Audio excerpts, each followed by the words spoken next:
మహిళలు అన్ని రంగాలలోనూ అభివృద్ధి చెందాలంటే సామాజికంగా, ఆర్థికంగా, కుటుంబ పరంగా, వ్యక్తిగతంగా అభివృద్ధి చెందాలి అనంటే మహిళలకు విద్య చాలా అవసరమని గుర్తించి తన జీవితాన్ని స్త్రీల విద్య కోసం త్యాగం చేసిన శ్రీమతి సావిత్రిబాయి పూలే జయంతి సందర్భంగా అందరికీ కూడా శుభాకాంక్షలు తెలియజేస్తున్నాను.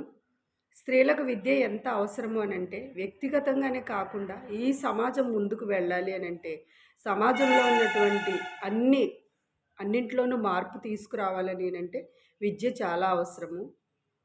ఆ రోజుల్లో సావిత్రిబాయి పూలే గారు స్త్రీల విద్యకై ముందుకు వచ్చి ప్రతి ఒక్కరిని విద్యావంతుల్ని చేయాలని, ఆర్థికంగా, సామాజికంగా అన్ని విధాలుగా ఈ సమాజంలో స్త్రీలను ముందుకు తీసుకురావాలని ఆమె తన జీవితాన్ని త్యాగం చేశారు.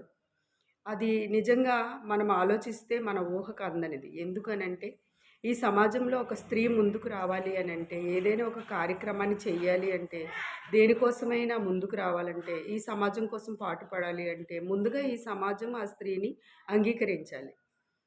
సావిత్రిబాయి పూలే గారు ఎంత మానసిక సంఘర్షణ అనుభవించి ఉంటారో, ఈ సమాజంలో ఉన్న అగ్రస్థానాలలో ఉన్న వారి యొక్క ఆధిపత్యాన్ని ఆవిడ ఎదుర్కొని ముందుకు వెళ్ళి ఈ సమాజాన్ని పట్టి పీడిస్తున్నటువంటి అనేక ఆచారాలన్నింటినీ ప్రక్కన పెట్టి ఒక స్త్రీ బయటికి రావడానికే అంగీకరించని ఆ రోజుల్లో ఆవిడ అంత ధైర్యంగా ముందుకు వచ్చి ఈ కార్యక్రమాలన్నింటినీ చేశారు అంటే నిజంగా ఆవిడ వీర వనిత అని మనము అనుకోవాలి.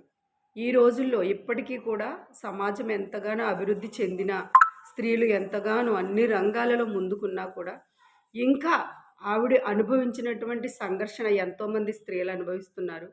వాళ్ళు అందరికీ నేను చెప్పేది ఏంటి అని అంటే, ధైర్యంగా మీరు ముందుకు రండి. మీరు సమాజానికి సేవ చేయాలి అని అనుకుంటే, పిల్లలందరినీ అభివృద్ధిలోకి తీసుకురావాలి అని అనుకుంటే, స్త్రీ ముందుకు వస్తేనే ఒక కుటుంబంలో ఒక స్త్రీ విద్యావంతురాలు అయితే ఒక కుటుంబం కోసం ఆ స్త్రీ ఎంతో శ్రమ పడుతూ ఉంటే అది ఆ శ్రమ ఈ సమాజానికి ఉపయోగపడుతుంది. ఒక మంచి సమాజం తయారవ్వాలంటే ప్రతి స్త్రీ కూడా విద్యావంతురాలే ఉండాలి అన్నది మనము అందరము విని ఉన్నాము. సో స్త్రీలందరూ ఈ సంఘంలో ముందుకు వచ్చి తమకంటూ ఒక ప్రత్యేకమైన స్థానాన్ని సంపాదించుకొని సామాజికంగా మార్పు తీసుకురావాలని, ఎన్నో సంఘ సంస్కరణలు చేయాలని ఆశపడుతున్న స్త్రీలందరికీ కూడా మరొకసారి పాదాభివందనం తెలియచేసుకుంటూ, సావిత్రిబాయి పూలే గారు ఏ బాటలో అయితే నడిచారో ఆ బాటలోనే మనము నడిచి ఇప్పుడు ఈ రోజుల్లో స్త్రీలు ఎదుర్కొంటున్న అన్ని సమస్యలకి ధైర్యంగా ముందుకు వచ్చి పాటుపడాలని, మంచి సమాజాన్ని స్థాపించడానికి మరొకసారి అందరూ పునరంకితం అవ్వాలని కోరుకుంటూ ప్రతి ఒక్కరికి సావిత్రిబాయి పూలే జన్మదిన శుభాకాంక్షలు తెలియజేస్తున్నాను.